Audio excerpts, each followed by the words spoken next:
முட்டைப்பா முட்டை, கோழி முட்டை எங்கேயுமே கிடைக்காது. வாங்கப்பா வாங்க, பேண்ட் ஷர்ட் போட்டு வரேன். வாங்கப்பா வாங்கப்பா.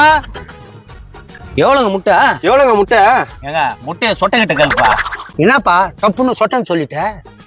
இதெல்லாம் பெருசா நினைச்சுன்னா வியாபாரம் பண்ண முடியுமாண்ணா? எவ்வளோ நான் சொட்டை முட்டை? இது 7, இது 8. அப்படியே தலையிலே போடுவோம் கொட்டு. எல்லாம் 6 ரூபாய் விற்கிறாங்க, நீ 7 ரூபாய் விற்கிறா? எவன் கூட அங்க போய் வாங்கிக்கோ போடா.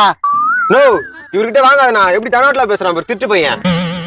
இதெல்லாம் வாங்காத கேசுங்க, வெட்டுங்க. சரி, அவன் கதை நமக்கு எதுக்குண்ணா? இதுன்னா நான் 7 ரூபா, இது 8 ரூபான்ற. இது கொஞ்சம் சிறுசா இருக்கும், இது கொஞ்சம் பெருசா இருக்கும். இது எல்லாத்த விட இது பெருசா இருக்கேண்ணே. என்ன கிண்டல் பண்ற? கிண்டல் பண்ணாம வேற என்ன பண்ணுவாங்க? அங்கங்க 5 ரூபா 5 ரூபான்னு விக்கிறாங்க. இதுல 7 ரூபாவும் இது 8 ரூபாவும். குடி இந்த முட்டைய. போடா. ஓரம் போயா, முட்டைலாம் அழுகுதான் போகுது. இந்த மாதிரி அநியாயத்துக்கு நான் ரேட்டை சொல்றேன். காலையில டென்ஷன் ஏத்திட்டாங்க. என்ன எங்க அம்மா முட்டை என்ன சொன்னாங்கண்ணா? காசு கொடுத்தா அம்மா சொன்னா என்ன, ஆயா சொன்னா கூட கொடுப்பேன். எனக்கு ஆயா இல்ல. அட பேச்சுக்கு சொன்னவா, உனக்கு எத்தனை முட்டை வேணும் சொல்லு. எனக்கு 10 முட்டை வேணும். 10 முட்டை கொடுக்குறேன். எதுல எடுத்துன்னு போவ? இதுல போட்டு எடுத்துன்னு போறேன். அடவன் யாரா அவன்? நான் அட்டை கொடுத்து அனுப்புறேன். அதுல முட்டை வீட்டுல வச்சுட்டு வந்து தரியா? இதுவும் நல்ல ஐடியா தாங்க இது. சரி குடு. நீ காசு கொடு.